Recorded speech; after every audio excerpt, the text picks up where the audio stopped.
It is said that according to Mark 14, that he accepted worship from others.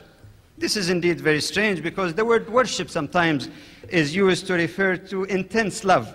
And I am sure that the mayor of Champaign is addressed in the meeting, your worship as well. If indeed Jesus claimed to be worshipped and it was understood that he's an object of worship, the pages of the New Testament would be full.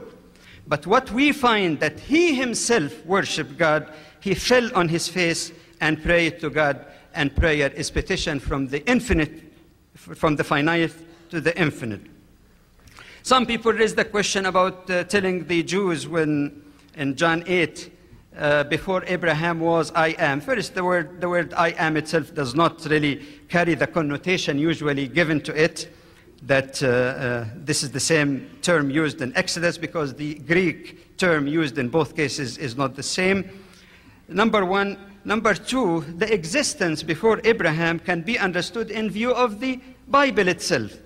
In 1 Peter chapter 1, verse 20, it speaks of Jesus as one who was destined before the foundation of the earth. In Acts chapter 2, verse 23, the same thing speaks and uses the exact term for knowledge of God. So yes, Jesus, you and me, and everybody else pre-existed in the foreknowledge of God, to use the biblical term, before even the foundation of the earth.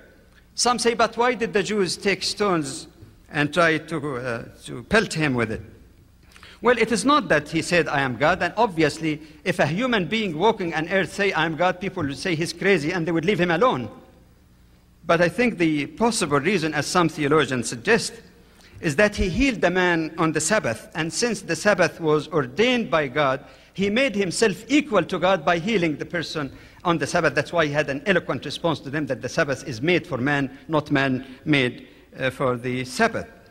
And the other thing that seemed to have offended the Jews as well is that they adored Abraham, and by putting himself ahead of Abraham, in fact, they were offended, and that can be found in John 8:53, which shows clearly that they didn't like the notion of putting himself above. In a few minutes that are remaining, I'll just even go beyond what Jesus claimed, because there is no claim really that is conclusive. Nowhere does he say, I am God or the Lord. And this matter should be crystal clear in matter of divinity, just like when God spoke to Moses, I am God, there is no Lord but me. You don't need any ambiguous statements when it comes to teaching people the basics of their faith. But some people who refer to the statements made about Jesus, I must say in the first place that these are not binding on us. We don't believe that those disciples were prophets receiving revelation from God, contrary to the Christian belief. But even if you look at them, and of course their statement would be less authentic than his own statement, and none of his statements really made that irrevocable and clear claim. The question of Son of God we talked about. The question of baptism, for example, that appear in Matthew 28. We find that this is written in manuscripts beginning from the 4th century, when the doctrine of Trinity became already official. One of the historians of the church, some of the historians of the church noticed that Eusebius, the famous historian who died in 340, referred to the same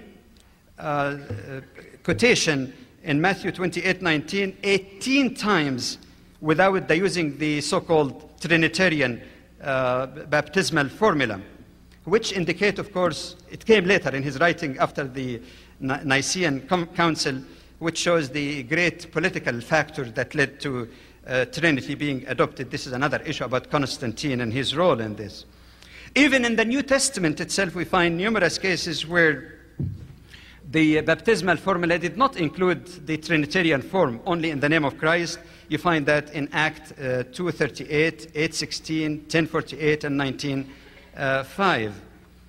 The question of Jesus being manifest in the flesh, the last point I understand I might have time for, which is found in 1 Timothy 3:16.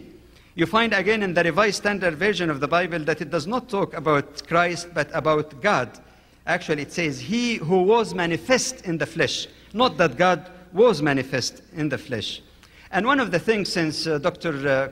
Craig keep claiming that the Bible is authentic, everything is authentic, there is no disagreement, I beg to disagree with you, Dr. Craig, because in the British Museum, in Codex A, it was found that one of the Greek manuscripts that originally written ho, H-O, which means which, that they found with analysis that there is a different ink that added the word S, the letter S to ho, and hos means God, and that totally changed the meaning. And this is only but one example of many of the various editorial work that was done in the scriptures.